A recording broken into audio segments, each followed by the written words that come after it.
And hello, welcome to another edition of What the Papers Are Saying. My name is Vivian Kai Lokko. We'll bring you the top stories for the week, the big stories the various media outlets have published for the week. In a bit, I'll introduce to you my guests for tonight, and we'll also talk about the big stories that made headlines for this week. Stay with us.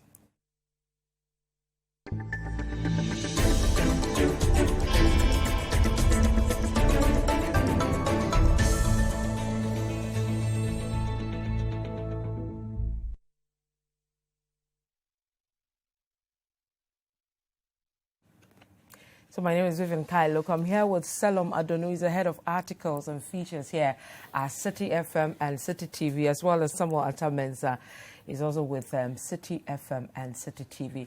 So let's bring you the top stories, some of the newspapers and media outlets, etc., published for this week. About 4 stories made headlines this week. A former president speaking about some issues bordering around security, etc. Also, we had to move back to the Adenta Bridge because people are refusing to use them. And also the big one, the CSE. How did you feel it when it was introduced or took off on the 1st of October, among others? So let's start with that one and go to City Newsroom, which had a story looking at the impact of the CSE on some of the services you patronize. And it says, DSTV announces price adjustment over CST increase. That's on City Newsroom. Let's go to the Finder, and it says upfront CST deduction will attract severe sanctions. That's the Communications Ministry speaking following a presser by the minister. Now, the Chronicle says know how to treat customers. That's La Owusu warning Telcos over there. Go back to City Newsroom. And Communications Minister accuses Telcos of robbing Ghanaians and CST implementation. Now, the new publisher says data rollover directive go to court. The ministry tells unhappy Telcos. Let's go to the Daily Graphic and see how they captured that story. It says Cabinet tightens the loop, re-register or lose SIM, deadline June 2020, measure to track criminal activities. We still stay with the Daily Graphic because it had another story on around the same issue and says Telecoms Chamber pledges successful SIM re-registration. And still on the, let's move on from that matter and go to the former president who has been speaking this week and go to City Newsroom. They say Mahama blasts Akufo-Addo for rejecting 60% of Short Commission's recommendations. Now, the Chronicle says white paper on Ayawaso violence is dangerous precedent. Mahama speaking there. The Informer says NDC defends Mahama over NPP thugs being trained to cause mayhem in 2020 elections. Now, the Ghanaian Observer says group warns John Mahama over unsubstantiated comments. We still stay with that story because the New Crusading Guide had it this way. Ignore Mahama's allegations. NPP not engaged in any military training to disrupt election 2020.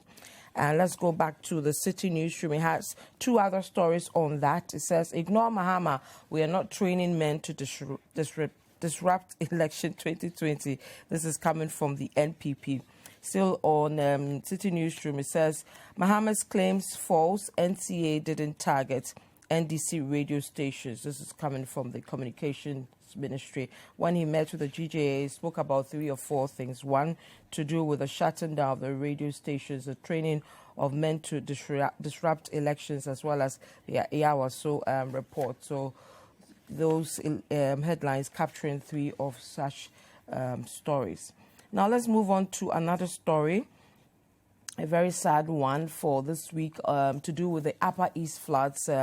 We're told today the death numbers have risen to 29. So City Newsroom has the latest on that. It says death toll from Upper East region downpour hits 29. City Newsroom again. Upper East, deadly torrential rains took us by surprise. This is coming from the Deputy Regional Minister. The Ghanaian Times captures it this way: 20 died, 19 injured as torrential rains pound Upper East. 1,225 house collapsed. That was around Tuesday when it was fresh. Now, Daily Guide around Tuesday again says 20 die in Upper East floods. Death toll could rise, now almost 30. Let's move on to another story, our final story, and to do with the Adenta-Medina footbridges, and go to the City Newsroom, which has been heavy on this matter. And it says, Medina-Adenta footbridge, pedestrians still jaywalking despite arrest. Still on City Newsroom, we'll continue arrests of persons who do not use Medina-Adenta footbridges. This is coming from the police. And on Tuesday or so, 110 pedestrians were arrested for not using the Medina-Adenta footbridges, as captured by City Newsroom. So let me bring in the two gentlemen today and start the discussions. Samuel Attah-Mensah with City FM and City TV, as well as Samuel Attah-Mensah, head of features and articles here at City FM and City TV. Gentlemen, welcome today. Thank you. Let me say, we want this conversation to be as interactive as possible. So send us your messages via WhatsApp, on Facebook and Twitter, and we'll read them. So let's start with the CST deductions. 1st of October, this took off. If you bought credit around that time, the telcos tell you how much has been deducted. It came out as an upfront deduction from the service they were rendering, but this didn't go well with the communications industry. Subsequently, there was a presser to that effect. If you allow me, let me just read quickly one or two lines from that presser, and then we'll start the discussion. So it says, this is from the Finder, and it says, Minister for Communications, Mrs. Esla-Owusu-Ekuful, says mobile network operators that deduct communication service tax upfront will be sanctioned severely. She therefore encouraged subscribers to report those that deduct upfront tax despite government's directive to put a stop to it. And then the story goes on and on and on and on. Let's start with you, Isament. Obviously, the back and forth was over how the telcos were having the deductions done. If you listen to the communications minister, she was saying that we have the VAT, the NHIL, etc., but they are not deducted immediately. You load your credit, it comes after. But we're seeing upfront deductions from the CST and all that. But the issue has been resolved now. Now, when you buy the credit, you don't see the upfront deductions being made. But what are your initial reactions to the back and forth we saw over how this should be rolled out, and the fact that people were saying the Ghana Revenue Authority should have come out to say how it should have been done? Thanks, Vivian. So we've been following this issue, and we thank God that we found a point of convergence, or it's been resolved. But I mean, I found it a bit unusual when we saw, they communicate to you that this thing you bought, we've taken X percentage from it, or 9%, so you're effectively you have so and so and so before you even start using. I tried it this evening before I came. So if you load now, I tried a few minutes before I came. These are systems. Yeah. So I'm just saying that they have resolved, and so maybe they don't go back and reset their systems to show the new forms of communication. I thought it was funny because I can understand. And that's not to say I agree, but I can understand where the telcos will be coming from. Mm-hmm. Seeing that the Ghana revenue people have a way of bullying everybody, once you have a promise of generating revenue, they come after you straight away. So in order to wash their hands clean, they would want people to know that, hey, you bought 50 CDs from me, but this 50 CDs, not everything is coming to me. So better know before, because the way social media has given people channels of expression. Within the shortest possible time, somebody feels shortchanged. They put you on social media as a telco. Yeah. And they call you all sorts of names without maybe understanding the way the tariff system is processed. So I think that by and large, they were trying to protect their reputation, and it didn't go down well with the authorities. So it's just as well that they have found a resolution.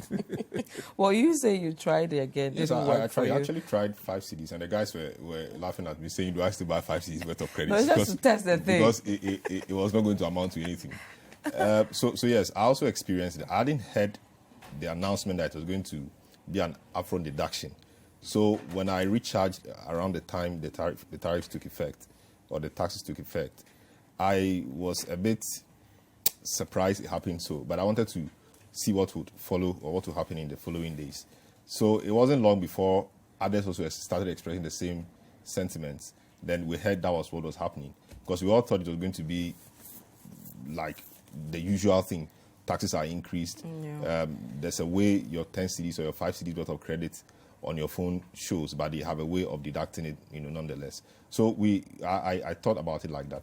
But when you look at the law, the CST law, that is the CST Amended Law Act 864, I think that the difficulty the difficulty in understanding or interpreting what that section said could be attributed to the wording of it. So it says, so that's section 1, 3. So for the purpose of this section, so there was something they said prior. The supply of any form of recharges shall be considered as a charge for usage of electronic communication service. And this was interpreted to mean that, the supply was interpreted to mean that at the point you are supplied your credit, as it were, it will be considered as a charge for usage. Okay. So it's not as if you've used it, but just at the point of supply, it will be construed, as a charge or considered as a charge for usage. So when I buy it at that time, yes, even not scratching it, there's a supply, so I'm charged automatically. So, but the way some of these things work, I think the GRA will have to engage. But there's also an argument with VAT is the same. But no, you don't see that happening immediately. They take the charge after. No, I think that the VAT VAT discussion is a bit different. I mean, there's this input and output thing they do. So if maybe the wholesaler buys something, he pays VAT, but he gets to deduct that VAT at some point. So in the end, he doesn't pay. It's transferred to the consumer in the end. So the VAT thing is a bit different. But this one, the wording of the provision, in my view, contributed to the confusion, if you like. So now that I hear they've resolved it, we are happy. But does it really change anything? So if you bought 10 CDs and you were given 9.2 CDs or so, the same duration or the same data size you will have will be the same. Yeah. So we are just going to be told that you have 10 CDs worth of credit, but it will run faster. So I think it comes back to the same. I don't really... And whether they are going to now do the 9% for the CST, because yes. They absorb the 6%, and then they're now charging us a 3%. But we're a bit confused as well whether they did the 9% with the upfront or... No, because if you buy 10 CDs worth of credit and you are giving something around 9.2, then it only means that they've taken just around that from it. 9%. So it means they've transferred the whole 9% now to the consumer or the subscriber. I don't know why they would choose to do that, but of course they are running their business. Well, they said they can't absorb the 9%. But they're absorbing the 6%. So they should absorb the 6% and let us pay the 3%. They can't now take the 9%. I mean the 3%. So they've decided to add the 3 to the 6 and then charge us. But I kind of like the upfront because I could see what was being taken before I even start using my credits. Maybe that's me. Maybe if it's left that way, it will get to a time you reach out 10 CDs and you get only 7 CDs or 6 CDs. So that would be harsh and painful and too difficult for the consumer or the subscriber to bear. So yes, you get your 10 cedis, but you know that it will not last you the same number of minutes, or it will not last you the same duration it lasted you before. So I think it's neither here nor there. But of course, I can also understand the authorities. So earlier in the week, was it last week? I think earlier in the week we had the chairman of the finance committee in Parliament, is it Sibe Yeboah? Allege or say that it appeared that the telcos had an agenda to make government unpopular. And so once it takes that turn, then you can expect a lot of things to happen. Because as Amen said, social media these days give people, an avenue to vent their frustration and then say anything they are not happy about, free of charge. And they say it and they go. And for some of these things, reputation matters. And so I think government felt that it was biting, so they had to come in and then issue this directive. I think the telcos will have to engage. GRA will have to speak if they will have to relook at how the law is framed or how they hope to practice the implementation of the law. We will have to know and then know what to do, because this back and forth certainly doesn't leave anybody happy. But did you have to take the communications ministry, for example, to threaten for us to get to this point of cancelling the whole thing? And also the issue about services and the rollover of data that has expired and all that. The relationship between the two, the telecom companies and the government over how the telecom operators should roll out their services to us. We've gotten to the point now that they have to be threatened before they give us the best. I don't know about... okay, Samuel. Because, the minister said, you stop this upfront or you face sanctions. Stop this expiry of data or you face, sanctions. It's now gotten to a point where now they are saying, no, you have to stop this. I think for me, the threat only reveals a lack of trust between the policymaker, the regulator, and the industry person, the companies involved. And for which reason I think that the whole jaw-jawing should be more frequent. That it's always difficult when you have supervision over a technology-led industry. Because you see, things are moving very fast, and the regulator has never been ahead of the regulated in a technology-led industry. It never happens. So the regulated always have one foot ahead, and there are times that they take advantage of that to kind of swerve the regulator. So it also puts the regulator on edge, the ministry on edge, and they also believe that they have to push their way to make sure people comply.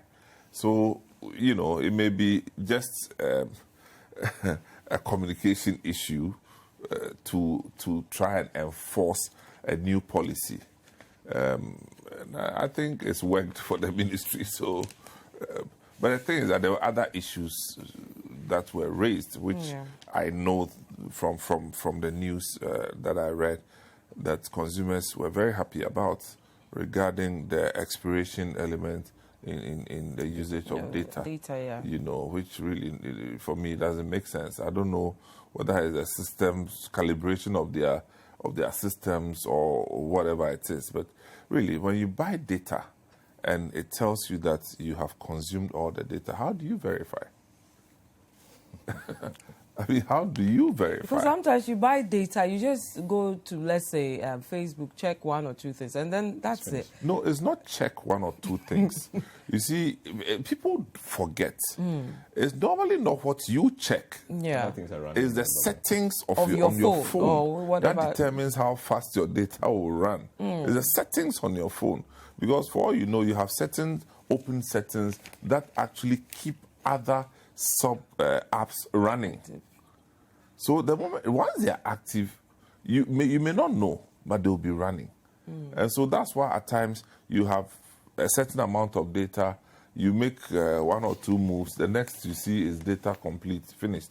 Or 90% exhausted. exhausted. You're about to exhaust your data and at plan, times, people go into apps and they never exit the apps.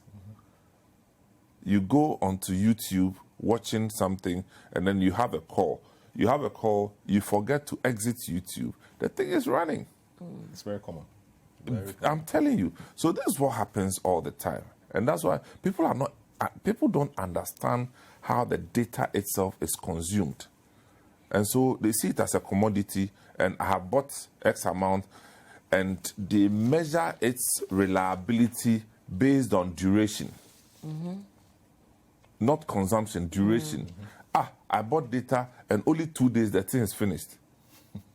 Then they say, but I made only 1 call. You see, without even telling us how long your conversation lasted. So there are different ways, but regardless of how you look at it, I think that the Ghana Standards Authority has started a certain exercise of standardizing some of these things. For instance, you go into a filling station and you buy fuel, 3 gallons, and then how do you know that the machine there is very well calibrated, so that if they say 1 gallon, they indeed have given you 1 gallon. 1 gallon. We've seen instances where they say 1 gallon, they give you 1 bottle, but you didn't know. Now when you move, that thing just drops back. I think that this calls for standardization of some of these elements. I mean, internet data. We have seen situations. Remember one day we were doing an exercise which required a lot of data, and we could see that the thing was not stable. I remember. It was not stable. So one of our colleagues decided to call the company, the internet service provider, and look, this equipment is supposed to give us this amount of bandwidth, but this is not what we are seeing. Then they say, oh, hold on. Let's adjust it for you. Yeah. And then they adjusted and then it worked. And then the thing worked. Whoa. So you see, at times they also shortchange consumers, and that's a big problem. Wow. That's interesting. I mean, yes. So I didn't know until now that, because my data has never stayed till expiry. So I always finish it before it expires. So expires, yeah. I didn't know it was such a big deal for people. It was when it was announced and the public excitement that followed it. That was when I knew that it was such a big deal. But I mean, beyond the public excitement, I was thinking that wouldn't it have been better for the industry or the market to have been left on its own to sort these matters out? Because we started seeing certain moves by some of the operators. So you have this data never expires. The rollover, rollover, the SAR data and that kind of thing. So I was thinking that over time, the market was going to correct itself, if you like, the market forces. I mean, competition. If people really wanted it, then maybe that could be an avenue for you to migrate. Thankfully, we have mobile number portability now, so you could migrate to that particular network which has that particular maybe service or should I say facility, or whatever, or offer, as it were. So coming to say that everybody should roll it over, I felt it was a bit anti-competition, because there's a reason why there should be competition in business. There's a reason why there should be business. Why should your data expire? I mean, but nobody said anybody should roll over. They said it shouldn't expire. It shouldn't expire. Yeah, so that's not rolling over. No, at your next recharge, the unexpired data should be. No, you're just adding. You're you not add rolling on over. to. You add on. Put it onto. That's why the next... in the industry they actually call it data add-on. Okay, but in common parlance we call it rollover. Oh. Yeah, there was a rollover. What I'm saying is that rollover is when it expires, and you have to now roll over to start a new count. So you have 10 CDs. You've used 6 CDs, so you're left with 4 CDs. And then you buy another 10 CDs. Now, the 4 CDs is now rolled over to make it 14. Yes. Now, this is the issue. And what I'm saying, I'm not so sure because I'm not a telecoms person. But what I know is that when you have a given amount of purchase, the count always takes a certain initial figure out before it starts the rate count itself. So there's always a certain, say a certain 1 cedi, which is the the constant before the rate applies. In most consumer usages, there's always a certain constant before the count applies. So what I am thinking is that if we don't remove this rollover thing or expiry thing, if I buy another 10 and you are going to add the 4 cedis, I may not get my 14 cedis. We get like 12 or 13. Because there will be an initial deduction before. I mean, that's what I'm thinking, because it happens in most cases. Yeah. You know, that there's always a certain constant cost before the count starts. So, really, what's the point? Just let the thing be what it is. Add on, keep adding. Because every bundle or that you buy will take something up before they start counting. Yes. So I hold I hold that position about letting the market itself correct itself, because I remember back in the day when we had One Go or One Touch selling their SIM card for 1 million cedis in the old currency. I'm not sure anybody told them to reduce it, but when Space Phone came, I think they sold it around 350,000 at the time. Bars came, sold it around 99,000. Competition exactly. So they all reduced, and now the same card is around 1 cedi or 50 pesos. For this competition, so you're one of the people. You're one of the pro. I think setting the rules of the game by the regulator or the policymaker is allowed. It's price determination that for us is of the essence. That determining which price consumers should pay is what the market should be able to do easily. Okay. Well, we have to end this topic and the go last one on about, the break. what's the name? The service quality. Yeah.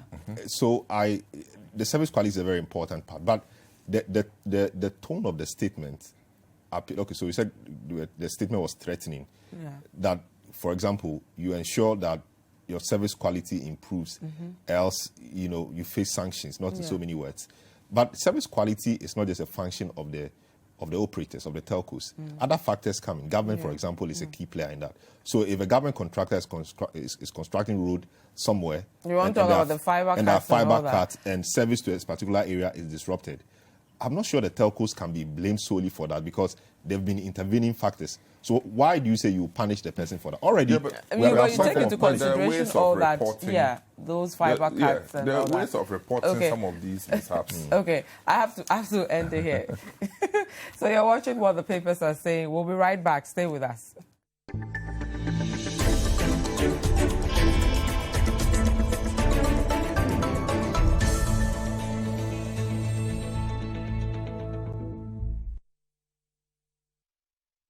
Okay, so welcome back to What the Papers Are Saying. My name is Vivian Kai Lokko. I'm well with Samuel Attah-Mensah and Samuel Attah-Mensah. Let me just take a few of your messages on the CST. This one says, please, the Telcos, MTN has not stopped the deduction upfront. I bought 10 Ghana cedis this evening and I was deducted upfront.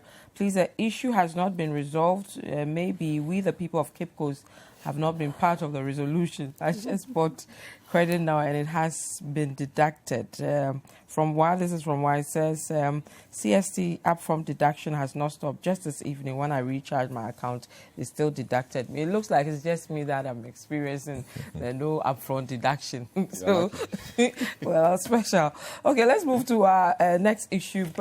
Former President Mahama has been speaking on the Ayawaso violence issue and the training of people, among others. But let me just read a story from Chronicle, and it says the flag bearer of the NDC, John Mahama, has criticized the Akufo-Addo government's rejection of most of the key recommendations of the Justice Emil Short Committee report on the Ayawaso West Wuogon by-election violence. Mr. Mahama, speaking during a courtesy call by executives of the GJA, said it should be of concern to all Ghanaians that government, by its actions, appears to approve of the lawless assault on innocent civilians. And then there's a quote, to believe that government can say an MP deserves to be slapped because he provoked a security officer is not right. I do not know by what moral code this judgment is being made, but it creates a very bad precedent for us.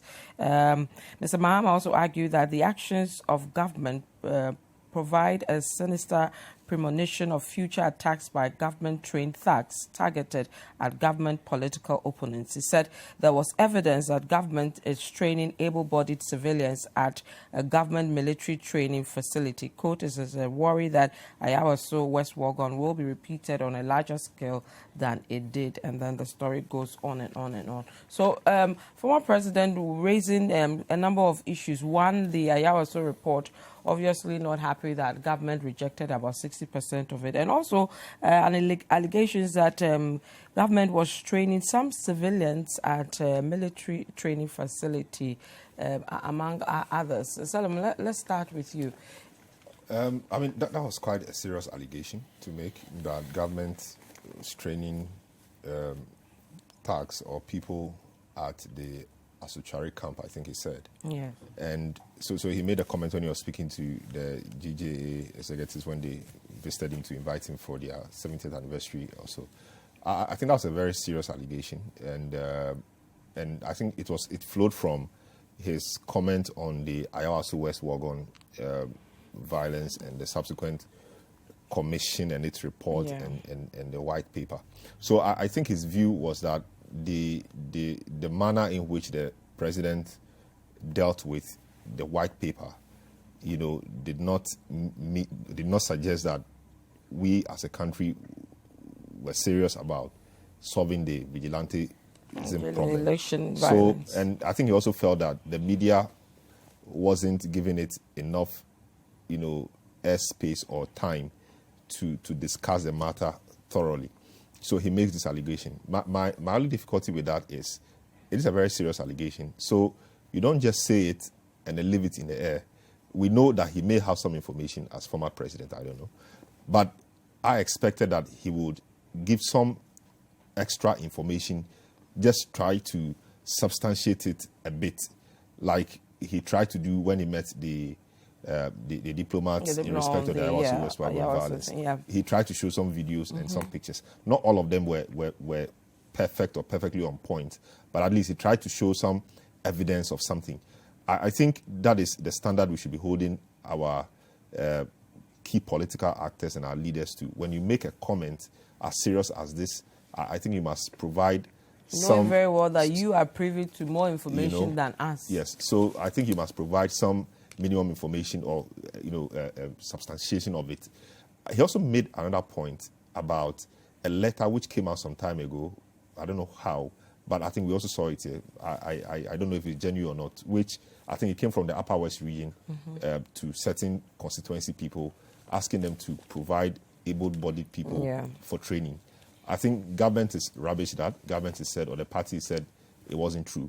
I think that beyond, and he said that I think that was why he actually said so, that he knows that based on that letter, there were people who were being trained.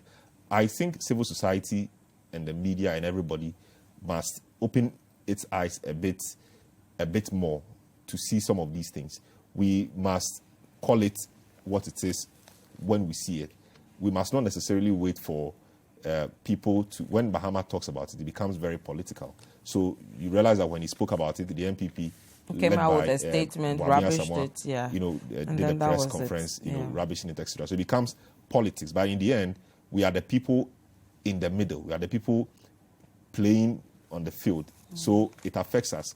I'm only thinking that if he had provided a bit more proof, he would have given us a bit more fodder to talk about and to push the authorities, that be to look at the matter and come up with something more decisive.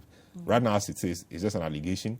NPP has dismissed it. The military has also said it. And so we are back to square one. The General Secretary of the NDC asked to give some amount of evidence. Says we should go to the Asutari and go and look, check for ourselves what is happening. So I think some minimum proof would have been good to set us off into digging into the matter properly. Right. And that didn't come. Yeah. Sometimes a former president making such, comments, should we sweep it under the carpet based on the fact that there's not enough evidence for us to know what's happening as people not in the known of the information he may have? Well, again, it's not an ordinary person. This is somebody who's been president of the country before. For me, what I found curious with the accusation of the military thing was that the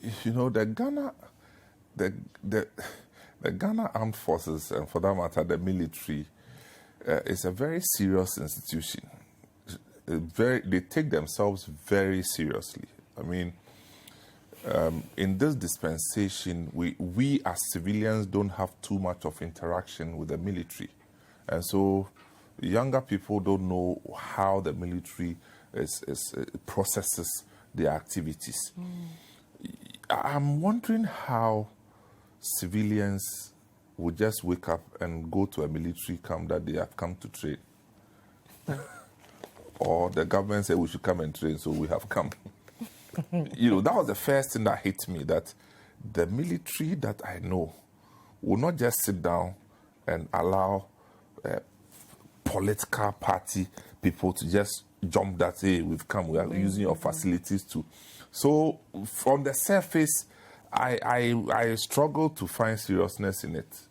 And I may be wrong, but I'm just telling you the reasons why I struggle to take that statement seriously.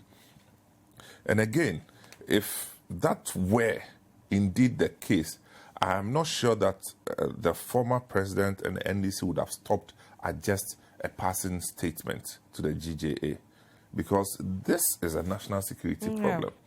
And so if it carried the kind of substance that we would expect it to carry, I am sure they would have pursued it to its logical end. And again, there's a peace council, the National Peace Council. One would expect that a reliable opposition party that has information along, the lines that could destabilize our own country will not even, refer it to the Peace Council or, for that matter, any other. But so that one, I don't know what to make of it, but it's difficult to believe that, I must say. But what's with this back and forth stories around training of people? I mean, I think just this year there was another, which of course the government came to say wasn't true, a story Manasseh Azuri did on training of people. This time at least eventually we got to know what it was. For that one, we got to know what it was.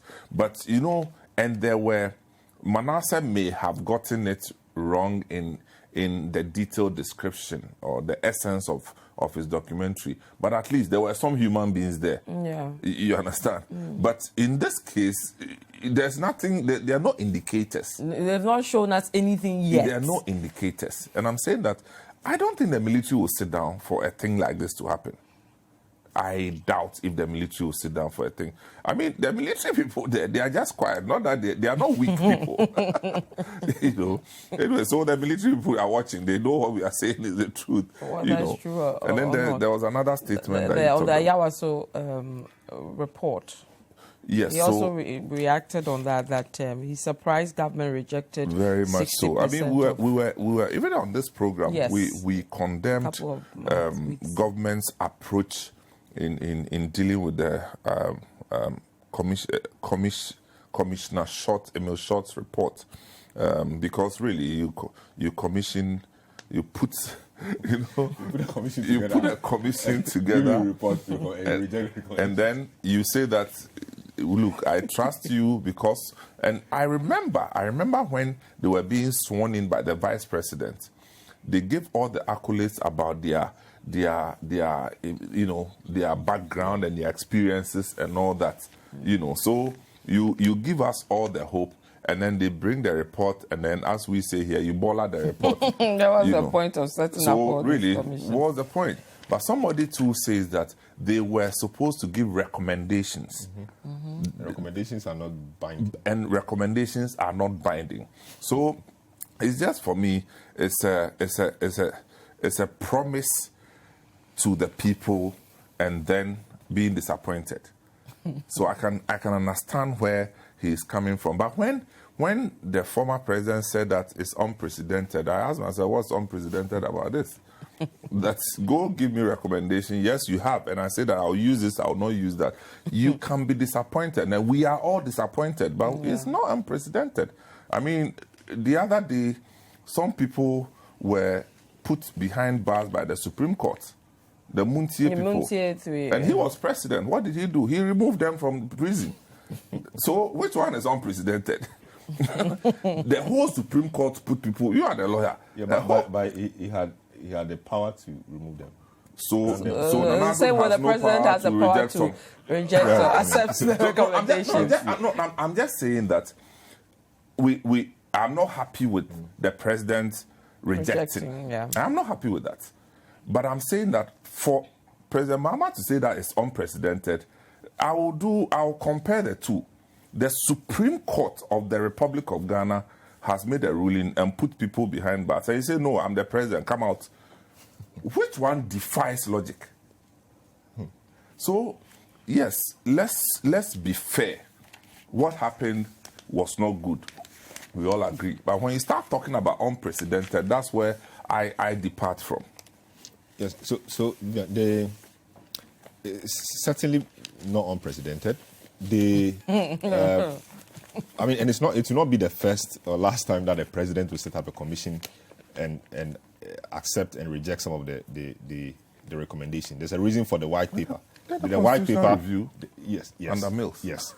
The government set the white paper affords government the opportunity to state its view on the matter.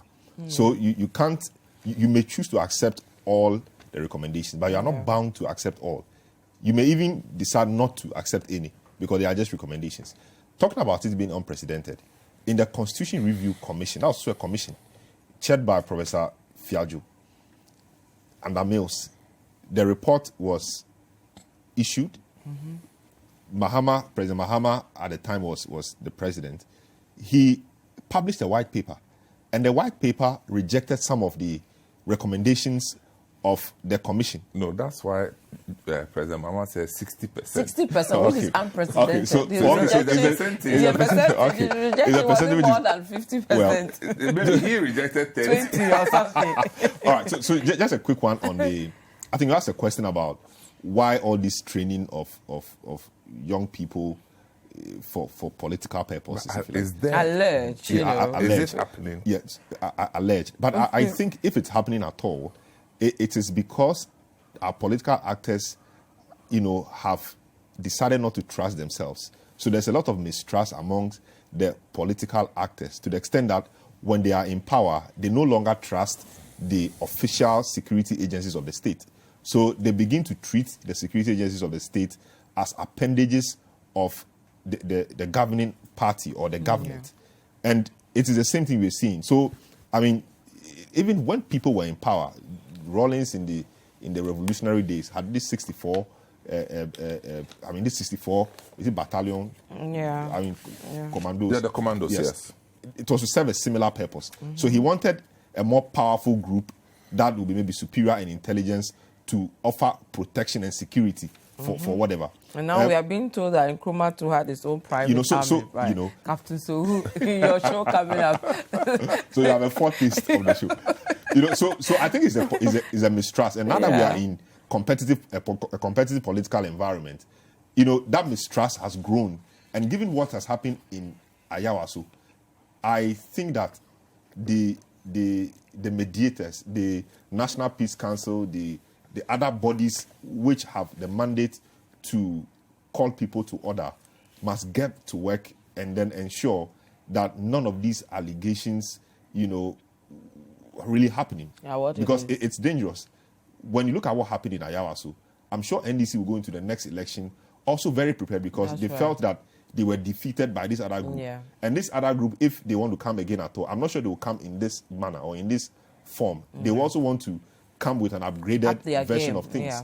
So it may get messy. Yeah. We only hope that we don't get there. Yeah, and journalists don't get in the middle of all that. So we'll take another break. I'm here with Samuel Attah-Mensah as well as Samuel Attah-Mensah.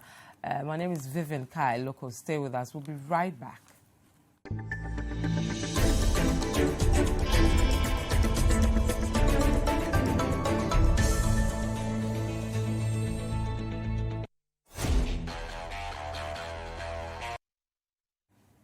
And you're welcome back to What the Papers Are Saying. My name is Vivian Kai Lokko. I'm here with Samuel Attah-Mensah and Samuel Attah-Mensah. Gentlemen, let's move to the third story to do with the Upper East floods. And the number of people who have died from this floods has hit 29. 2 more people have been confirmed dead following the torrential rainfall that hit the Upper East region recently. This brings the death toll so far to 29. A total of 1,384 houses have been totally collapsed, while 2,658 others have partially collapsed. The Upper East Regional Directorate of the National Disaster Management Organization, NADMO, says it is still assessing the situation in order to swiftly respond to the needs of affected victims. Meanwhile, Deputy Upper East Regional Minister Frank Fuseni and Northern Regional Minister are expected to visit some of the affected areas today or this afternoon, which I'm sure they have done already. This is a very sad one. 29 people dying following these floods. NADMO still not able to provide the relief items the people who have been affected need, and all that brings to question I don't know what to say, how ready we are for these disaster things, because they were told about these rains the time they told it will happen. It didn't happen. So they sort of relaxed around it, and then bam, it hit them. And then we've gotten to this point where we are seeing all this. Yes, very unfortunate news. When I heard it yesterday, I was so devastated and I was so surprised. I thought the figure was wrong. Yesterday, we heard it was 27. Yeah. And today we had 27 and 19 injured. Now so today 29. we heard 2 more people have died. So that's 29. And this is just, a one-time rain. It's not as if it's the total figure for the entire rainy season.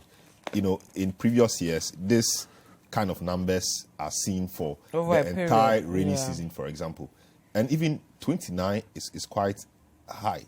So for just that small part of the country, for a single rainfall to make about 29 people lose their lives, I think it's very serious. And they were in their rooms, and a lot of them died in their rooms because their buildings collapsed.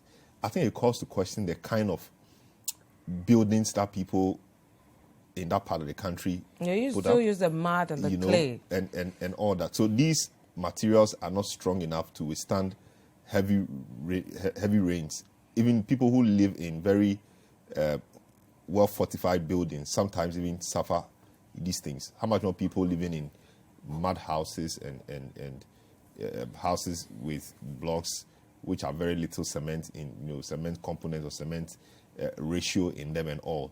I think it is unfortunate, and also it questions our, emergency response system. But as I was thinking about it, I was just asking myself, so what could they have done? They were in their rooms, it was raining, the whole place got flooded. If they were to migrate at all, where were they going to migrate to? We have not for ourselves developed centers like, for example, every community, we have parks, or we have a place where people can run to in times of disaster.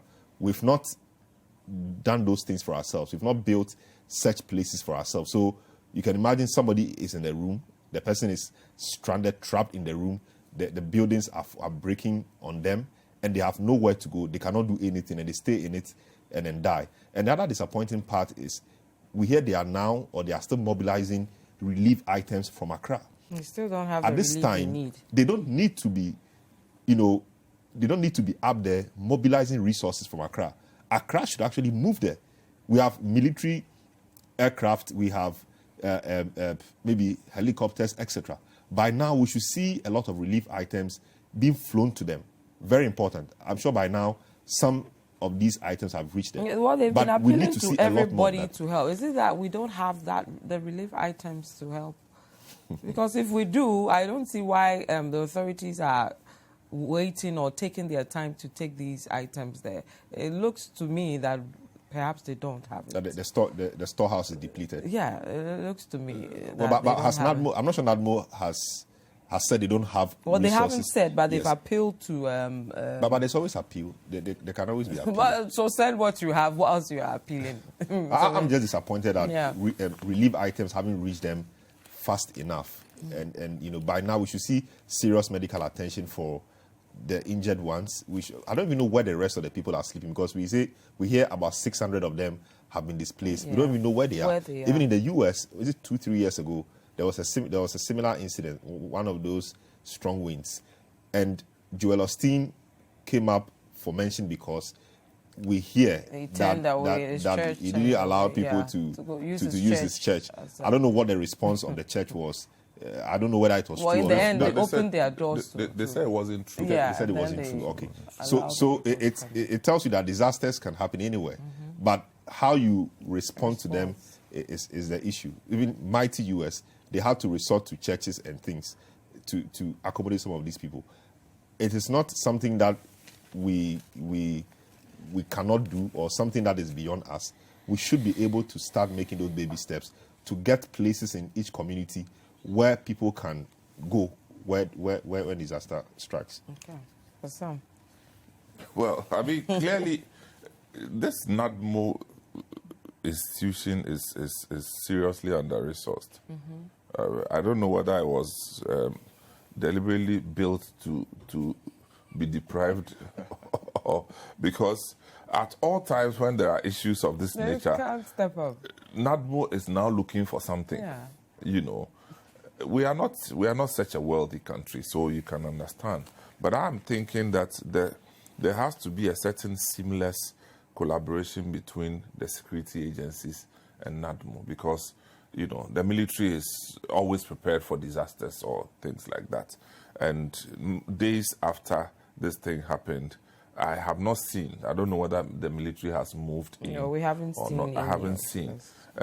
But in any country, the world over, if 29 people perish in a single occurrence like this, it's a national security issue. So, for me, by this indicator, it moves beyond the perimeters of NADMO alone. It becomes something that the Ministry of Health should be involved, the Interior Ministry should be involved, the Defense Ministry should be involved. Because, you see, in urban areas, when some of these things happen, people more often than not have options.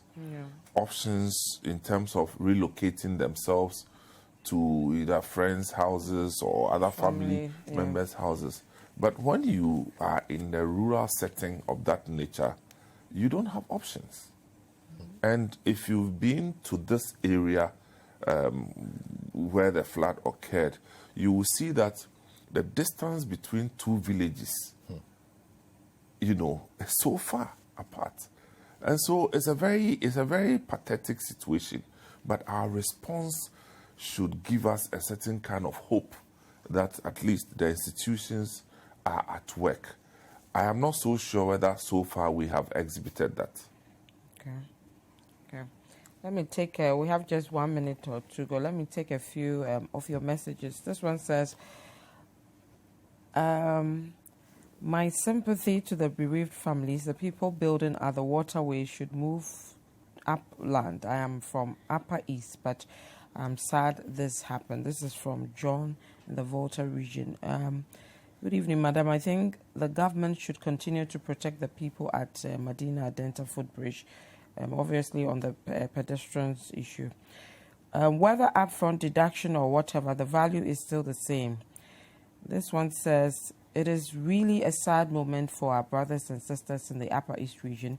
May their souls rest in peace. However, Ghana has come of age, and it's high time NADMO and other disaster organizations rise up to the occasion. They must work beyond distribution of relief items. The morning with the disaster victims to move the disaster victims to a more serious place. I'm not really getting what you're saying. Wow. And this one says, clay and mud buildings can withstand floods. Maybe they were already weak. This is coming from an architect. Okay. Well, they could have been weak because that is what they could afford. Yeah. What's wrong with that? Nothing. And whether you live in a mud house or a concrete house, a human being is a human being. And that's why it's a disaster. But we are saying that how we respond to it is of the essence. That is happening to somebody you don't know. The next time it may happen to somebody you know. That's why we should be concerned. This is technical jargons, whether clay, whatever. We should get serious with these things. Okay, we have to end here. Our time is up. Thank you very much, gentlemen. Samuel Attah-Mensah with City FM and City TV, and then Samuel Attah-Mensah, head of features and articles, City FM, City TV. My name is Vivian Kai Lokko. Thank you so much for staying with us. See you another time. Goodbye.